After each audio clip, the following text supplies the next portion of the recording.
Olá, irmãos. Eu saúdo cada um de vocês com a graça e a paz de nosso Senhor Jesus Cristo. Amém? Bem, nós hoje vamos ler um texto de Jaqueline Teixeira. Essa irmã escreveu para o Manancial, que é uma publicação de meditações diárias da União Feminina Missionária Batista do Brasil. O meu nome é Miriam Anita e eu vou ler com vocês o texto Volte para Agradecer. Então, como não fui eu quem escrevi, vou ler com os irmãos e contar aquilo que eu entendi. Amém? Vamos orar? Senhor Jesus, que nós possamos ter um coração grato, que possamos sempre estar disponíveis para olhar as coisas maravilhosas que Tu fazes na nossa vida e que tenhamos gratidão para retornar, reconhecer e agradecer. Em Teu nome. Amém. Bom, irmãos, então nosso texto está em Lucas, capítulo 17, versículos 11 a 19. E diz assim, olha, Jesus curou 10 leprosos. Bom, Jesus continuava viajando para Jerusalém e passou entre as regiões da Samaria e da Galiléia. Quando estava entrando num povoado, 10 leprosos foram se encontrar com eles. Eles pararam de longe e gritavam, Jesus, mestre, tenha pena de nós. Jesus ouviu e disse, vão e peçam ao sacerdote que examinem vocês. Quando iam pelo caminho, eles foram curados. E quando um deles, que era samaritano, viu que estava curado, voltou, louvando a Deus em voz alta. Ajoelhou-se aos pés de Jesus e lhe agradeceu. Jesus disse, os homens que foram curados eram 10. Onde estão os outros 9? Porque somente este estrangeiro voltou para louvar a Deus. E Jesus disse a ele, levante-se e vá. Você está curado porque teve fé. Amém? Bem, o versículo-chave é o 15, que diz, um deles, quando viu que estava curado, voltou, louvando a Deus em alta voz. Bem, ser leproso naquela época era pesado demais, né? Hoje as pessoas que têm esse tipo de doença, elas não são tão estigmatizadas. Primeiro porque a gente não usa mais esse nome. Esse nome não é autorizado mais a ser usado, é estigmatizante. Hoje nós dizemos que a pessoa tem o mal de Hansen. Ele é uma pessoa que é portadora da doença de Hansen, é hanseniano. Então não existe mais esse tipo de preconceito. Mas naquela época as pessoas sofriam demais e elas tinham que ficar apartadas de toda a sociedade, não podiam entrar na cidade, elas sofriam de miséria, de dor, de distanciamento, de solidão, além da doença. Então era um fardo muito, muito, muito pesado. Naquela época nem tinha doença, nem tinha cura, né? Para o hanseniano. Hoje já tem medicação, ele já não transmite mais a partir do início da tomada da medicação, são outros tempos, né? Então, todo doente daquela época sabia muito bem o que era ser um leproso.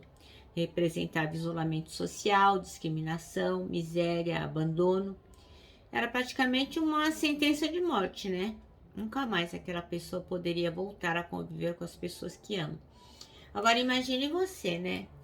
Você tem a sua família, você tem seus filhos, seu esposo, seu marido, e de repente você se descobre hanseniano, com este mal, e naquela época você não podia mais abraçar o seu filho, você ia passar todas as festividades sozinhos, nos dias frios ia dormir sozinho, se passasse fome não poderia pedir para ninguém alimentar de perto, ia ter que pedir de longe. Meu Deus! Que tristeza, né? Por isso, quando Jesus passou por aquela aldeia, os homens que eram considerados impuros, né? Porque se você ler lá no começo da Bíblia, no Pentateuco, você vai ver, né? Todos os cuidados que eles tinham com quem tinha manchas na pele e tal. Eles começaram a clamar por misericórdia, né? Jesus, tem misericórdia de nós. Porque eles estavam desesperados, né? Bom, e Jesus ficou o quê? Com pena deles, teve misericórdia, né? Teve piedade. O que ele fez? Ele, então, iniciou um milagre. Ele falou, ó, vocês vão lá e se apresentem ao sacerdote, que era tudo que um leproso precisava fazer quando ele estava curado. Ele tinha que ir lá mostrar pro sacerdote que ele não tinha mais nada, porque era assim que ordenava a lei de Moisés. Bom, o que que eles fizeram? Eles não tinham nada a perder, né? Já que essa era uma ordenança e eles estavam mesmo perdidos, né? O que eles foram? Foram a caminho de buscar o sacerdote para se mostrar para ele.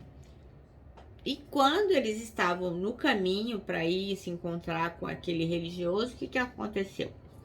O poder de Jesus os alcançou e eles foram os 10 curados. Não deu nem para chegar no destino e o milagre já tinha acontecido. Olha que bênção. 10 pessoas abençoadas ao mesmo tempo, de um jeito que todo mundo podia ver, era uma coisa palpável. E eles ficaram tão alegres que eles fizeram? Correram para o sacerdote para quê? Para cumprir a lei. Porque o que eles queriam? Voltar para casa deles, abraçar a esposa, filho, voltar para sua casa, sua cama quentinha, comer coisa gostosa. E até se esqueceram de Jesus Cristo, que era o quê? Quem os tinha curado. Eles esqueceram onde estava a fonte da cura. Foram embora. E o que aconteceu? Aquele homem que era tido como uma pessoa rejeitada, que era um samaritano, com quem os judeus não se davam, ele retornou. Ele sentiu no coração que ele deveria agradecer a Jesus Cristo. E com o coração grato, ele voltou e ele se derramou aos pés de Jesus. E aí aconteceu o milagre maior que pode acontecer na vida de qualquer pessoa: a salvação. Né? Quando nós reconhecemos que Jesus Cristo pode curar todos os males, que Ele é o grande eu sou, o Rei dos reis, o Senhor dos senhores, quando nós declaramos isso, o Senhor nos resgata e nos salva. Então aquele homem, ele teve mais que uma cura física, ele teve uma cura espiritual, obra completa, perfeita, divina. Então, irmãos, quando as bênçãos chegarem, você tem que se lembrar do Deus da bênção. Não é só olhar para a comida no prato e falar, oba! Mas lembrar que quem colocou aquilo no seu prato foi o Deus da bênção. Então a gente tem que honrar aquele que nos abençoa e nos protege. Mais do que tudo que ele pode nos oferecer na nossa vida, nós temos que ser gratos. Jesus nos deu a eternidade, Jesus Cristo nos deu a eternidade como um milagre maior. Não existe maior milagre que o da salvação. Então a gente não pode nunca perder essa verdade de vista. Nós temos que ter sempre isso em mente e sermos gratos todos os dias. Muitos de nós reclamamos, murmuramos o tempo todo. Reclamamos por coisas tão pequenas e esquecemos que recebemos uma coisa tão grande e tão maravilhosa. Então, em tempos de vitória e celebração, volte para agradecer. Volte para agradecer a Jesus Cristo que resgatou você das trevas e te trouxe uma luz maravilhosa. Te tirou daquele lamaçal e te colocou nos lugares seguros. Nós temos que nos lembrar disso, irmãos. Todos os dias nós temos que nos lembrar. Então nós temos que agradecer a Deus, este Deus maravilhoso que derrama bênçãos sem medida sobre a nossa vida. Então nós temos que perceber que o Senhor tem nos abençoado com graça sobre graça, graça sobre graça. É claro que temos vivido tempos difíceis, tempos tão difíceis, né? Pessoas que amamos estão partindo, estão doentes. Muitos de nós estamos sem emprego, muitos de nós estamos sozinhos, debilitados, tristes.